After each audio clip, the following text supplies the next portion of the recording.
Welcome to The Explainer. Okay, so today I am basically about to ruin your entire worldview, but trust me, I'm going to do it in the absolute best way possible. We're going to completely break down this huge illusion of complexity that we all carry around, and finally give you what I like to call the ultimate missing manual for the human machine. Because let's be real, if you've ever felt like you're just wandering around operating without the instruction booklet, yeah, you are in exactly the right place. I mean, think about this for a second. Do you feel like stock markets, relationships, success, and just being happy are all impossibly complex? Well, I'm here to interrupt that whole pattern of thinking right now. The truth? Life is actually laughably simple. It really is. The real issue is just that we absolutely hate simple answers. Seriously, we actively create complexity because, simple answers, they don't sell books, and they definitely don't make us feel special. Think about it. Every 300-page health book out there essentially boils down to eat less, move more. Every massive, heavy tome on success, it just means work consistently on something valuable. But since that feels kind of boring, we invent these wild 47-step morning routines. We're always looking for some ancient, hidden secret. The grand misdirection of our lives is that looking for complexity is the true complexity. Life was simple all along. We're the ones who complicated the search. All right, so let's dive into this. System 1, the paradoxes of life. First up, we've got the effort paradox, which is governed by this thing called the backwards law. Basically, it states that the more you desperately want something, the more it actually eludes you. It's kind of like trying to float in water by swimming harder, you're just gonna sink faster. Desperate people repel opportunities. Needy people repel relationships. I mean, we've all seen someone try way too hard on a first date, right? It just pushes the other person away. Every pro athlete knows you perform worse when you overthink a shot, and artists know that forcing creativity kills it instantly.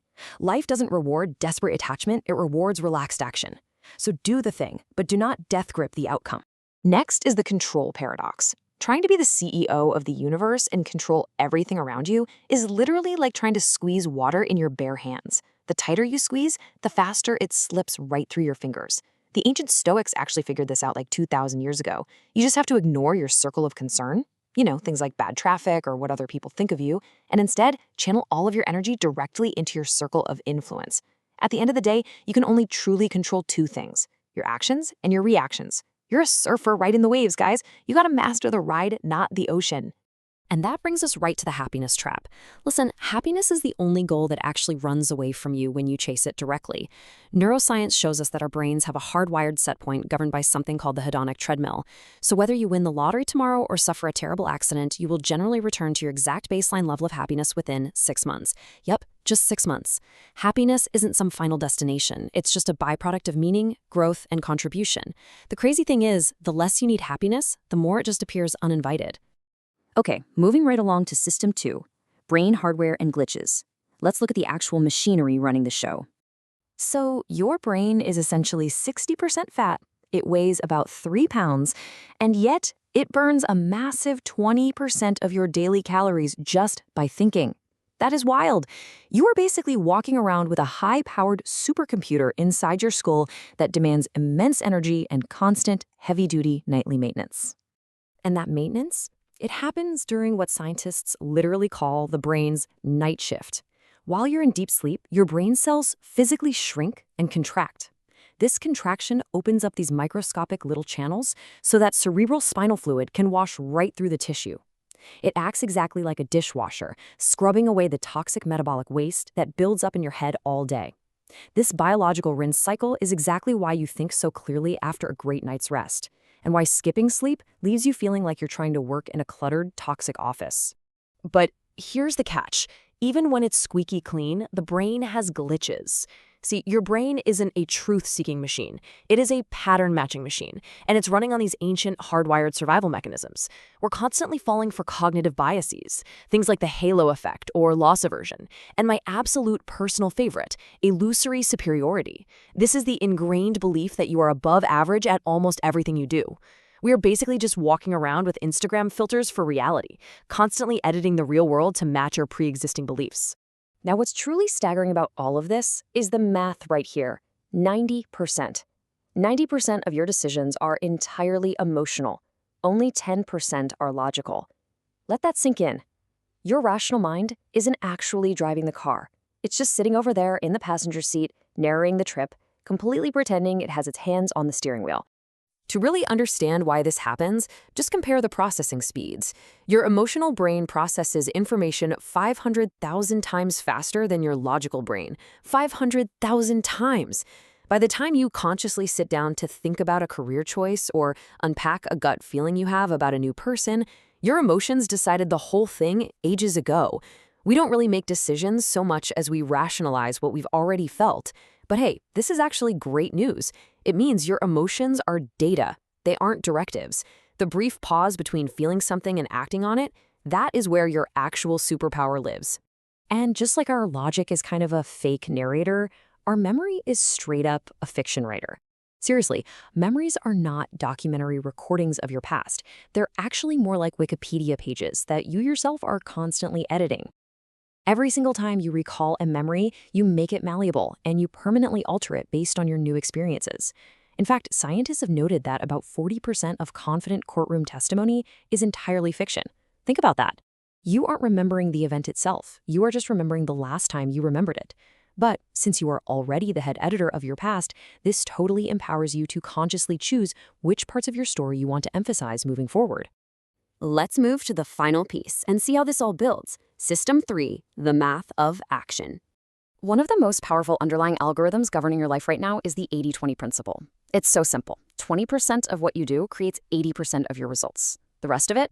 It's just expensive, exhausting noise. 20% of your relationships bring you 80% of your joy. And yep, 20% of your habits are absolutely causing 80% of your problems. We spend way too much time majoring in minor things. The math here is begging us to clearly identify our vital 20%, double down on it hard, and just confidently cut out the 80% of noise that simply does not matter. And a huge part of that vital 20% comes straight down to your habits.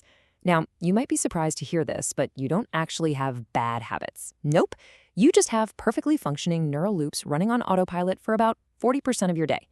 Every single loop has 3 parts: a cue, a routine, and a reward. So you feel stressed, that's the cue. You eat junk food, that's the routine.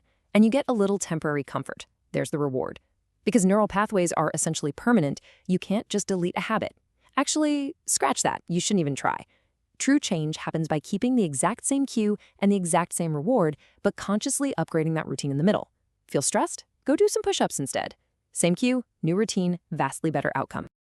And when you start upgrading those routines, you unlock this staggering number, 3,788%.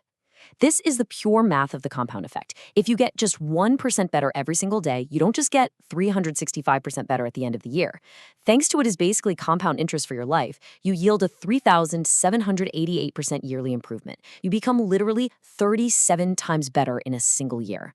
Tiny, seemingly insignificant choices create massive, massive destinies. Let's anchor that math in some everyday reality, right? Reading just 10 pages a day, that turns into 12 books a year. Saving just $5 a day, that's over $1,825 a year. Exercising for just 15 measly minutes a day, that results in a completely transformed body over time. But hey, a quick word of warning here. The compound effect works in reverse too. Skipping one workout means nothing, sure, but skipping 100 workouts speaks very, very loudly. The secret to life isn't finding some source of constant burning motivation, it's simply mastering this daily math. All right, let's bring it all together. The synthesis, the ultimate cheat code. So the crucial point of everything we've talked about is this ultimate 3-step cheat code to mastering the human machine. It seamlessly connects the paradoxes, the glitches, and the math. Step 1, accept what you can't control, which honestly is almost everything. This completely balances out those tricky paradoxes we talked about. Step 2, master what you can control. That means your actions and reactions, fully recognizing that your emotional brain is driving the car and your memory is just a story you tell yourself. And step 3, compound tiny improvements daily. Use that 80-20 rule, upgrade your habit loops, and make sure your daily math adds up to success. I want to leave you with this final provocative thought today. You are not discovering some predetermined destiny hidden in the complexities of the world out there. Not at all. You are building it, choice by choice, habit by habit, day by day. You now have the missing manual for your brain, right in your hands. So the only question left for you is, what are you going to create today?